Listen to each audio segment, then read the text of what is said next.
সৎ পথে চলতে শেখানো। আল কোরআন আমাদের সন্তানদের সঠিকভাবে গড়ে তোলার শিক্ষা দিয়েছে। অভিভাবক যদি সময় দেন, ভালোবাসা দেন, সন্তানকে বুঝিয়ে চলেছেন, তাহলে সন্তান ভালো মানুষ হবে ইনশাআল্লাহ। মাননীয় স্পিকার, আপনাকে ধন্যবাদ।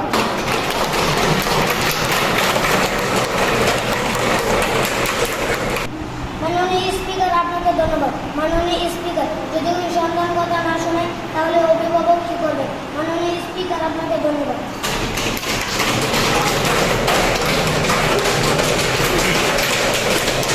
মাননীয় স্পিকার, আপনাকে ধন্যবাদ। মাননীয় স্পিকার, রাগ নয়, ধৈর্য দরকার। ভালোবাসা নিয়ে ভালোবাসা দিয়ে বোঝাতে হবে, নিজে ভালো উদাহরণ হতে হবে, তাহলে সন্তান ধীরে ধীরে ঠিক হয়ে যাবে।